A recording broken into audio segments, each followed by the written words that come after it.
ನಮಸ್ತೆ. ಪ್ರಾಣಶಕ್ತಿ ಜಾಗೃತಿ ಚಿಕಿತ್ಸೆ. ಈ ಪ್ರಾಣಶಕ್ತಿ ಜಾಗೃತಿ ಚಿಕಿತ್ಸೆ ಅಂತ ಹೇಳೋದ್ರಲ್ಲೇನೆ ಒಂದು ಅದ್ಭುತವಾಗಿರ್ತಕ್ಕಂಥ ಒಂದು ಅರ್ಥ ಇದೆ. ಯಾಕೆ ನಾವೆಲ್ಲರೂ ಕೂಡ ಈಗಿನ ಕಾಲಮಾನದಲ್ಲಿ ನೋಡೋದು ಅಂತ ಹೇಳಿದ್ರೆ ತುಂಬಾ ಜನ ಒಂದು ಕಂಡೀಷನಲ್ ಲೈಫ್ ಸ್ಟೈಲ್ ಅಲ್ಲಿ ಬದುಕ್ತಾ ಇರ್ತಾರೆ. ಏನದು ಕಂಡೀಷನಲ್ ಲೈಫ್ ಸ್ಟೈಲ್? ಯಾವುದೋ ಒಂದು ಆರೋಗ್ಯ ಸಮಸ್ಯೆಗಳು ಬರುತ್ತೆ, ಬಂದಾದ ತಕ್ಷಣ ಏನ್ ಮಾಡ್ತೇವೆ? ನಾವು ಮಾತ್ರೆಗಳಿಗೆ ದಾಸರಾಗ್ತೇವೆ, ಅಥವಾ ಆಪರೇಷನ್ಸ್ಗಳಿಗೆ ಮೊರೆ ಹೋಗ್ತೇವೆ, ಅಥವಾ ಜೀವನ ಪರ್ಯಂತ ಇನ್ನೊಬ್ಬರ ಮೇಲೆ ಅವಲಂಬಿತವಾಗಿ ಬದುಕು ಸಾಗಿಸ್ತಾ ಇರ್ತೇವೆ.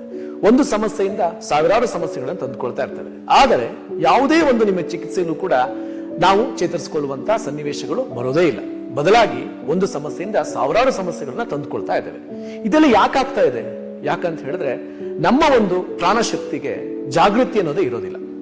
ಹಾಗಾಗಿ ಈ ಒಂದು ಪ್ರಾಣಶಕ್ತಿ ಚಿಕಿತ್ಸೆಯಲ್ಲಿ ಏನ್ ಮಾಡ್ತೀವಿ ಅಂತ ಹೇಳಿದ್ರೆ ನಮ್ಮ ಒಂದು ಆಯಾಮಗಳಿಗೆ, ನಮ್ಮ ದೇಹದ ಎಲ್ಲ ಒಂದು ಆರ್ಗನ್ಸ್ಗಳಿಗೆ ಎಲ್ಲದಕ್ಕೂ ಒಂದು ನಿಯಮಗಳನ್ನ ಕೊಡ್ತೇವೆ, ಒಂದು ಬದ್ಧತೆಯನ್ನ ಕೊಡ್ತೇವೆ, ಒಂದು ಶ್ರದ್ಧೆಯನ್ನ ಕೊಡ್ತೇವೆ. ಈ ಶ್ರದ್ಧೆ, ಬದ್ಧತೆ ಮತ್ತು ನಿಯಮವನ್ನು ಕೊಡುವಂಥದ್ದೇ ಪ್ರಾಣಶಕ್ತಿ ಜಾಗೃತಿ ಚಿಕಿತ್ಸೆ. ಒಂದೊಂದು ಅಂಗಗಳಲ್ಲೂ ಯಾವ ರೀತಿ ನಮ್ಮ ದೇಹದ ಒಂದು ಕಾರ್ಯ ಪ್ರವರ್ತಗಳನ್ನ ಮಾಡುತ್ತೆ, ಕಾರ್ಯ ಪರಿಚಲನೆಗಳನ್ನ ಮಾಡುತ್ತೆ, ಅದನ್ನ ನಾವು ಗಮನಿಸ್ತಾ ಹೋದಾಗ ನಮ್ಮ ಆರ್ಗನ್ಸ್ ಗಳನ್ನ ನಾವು ಪ್ರೀತಿಸ್ತಾ ಹೋಗುವುದೇ ಪ್ರಾಣಶಕ್ತಿ ಜಾಗೃತಿ ಚಿಕಿತ್ಸೆ.